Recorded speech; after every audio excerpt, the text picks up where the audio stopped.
all, welcome to the discussion of the WM1 project which we were discussing. So, in the previous discussion, we started with the project inputs from the marketing team to the project team. So, that's what we have initially talked.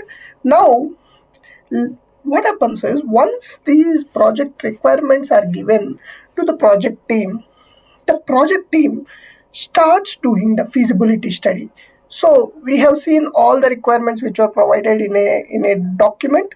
So this feasibility study is not just done by the uh, project team. It would be a combination of the project team and the marketing team with a lot of to and fro discussions between them shall be done, and then the entire report will be provided to the project management team, and also marketing team are also the end customers of this feasibility study. So now, what would be part of the feasibility study? What is actually done by the project team? What is actually done by the marketing team? And why these teams are required to be involved in this? If we look at what is done in feasibility study, one thing is technical feasibility shall be studied. Like example, marketing team or the higher management might have come up with a lot of inputs as per the competitor products, but that might not be technically feasible. Like some interfaces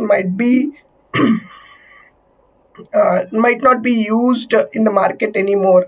The customers might not demand, or the inputs that are provided might not be technically achieved, or some requirements might be where there are like interfaces which are not feasible as per the controller we have been asked to use. So there will be many things which need to be checked. We will do a technical feasibility as well in that marketing document. We'll see how it will be done. But for now, it's like a feasibility study includes technical feasibility and then commercial viability. It's a very very important thing, right? If we make a board at example, let us assume, which can be sold at $20, okay, and the competitor is selling at $15, that doesn't make any sense, right?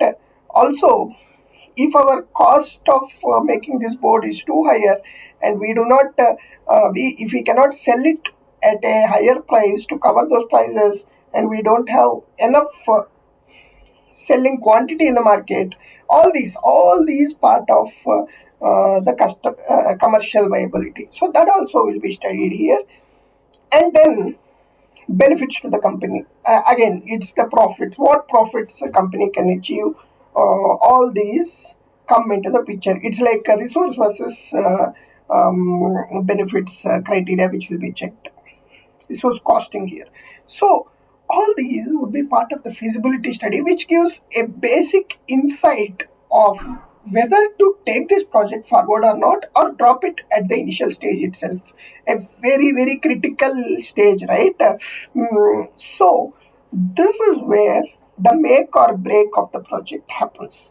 At the very initial phase, it can happen sometime later, but at the very initial phase, this is where, yeah, the management might decide, let's drop this. This is not going to help us. So this feasibility study is very crucial, and the report made here plays a very very important role in taking the project forward. So let us talk about those in the next videos. Thank you.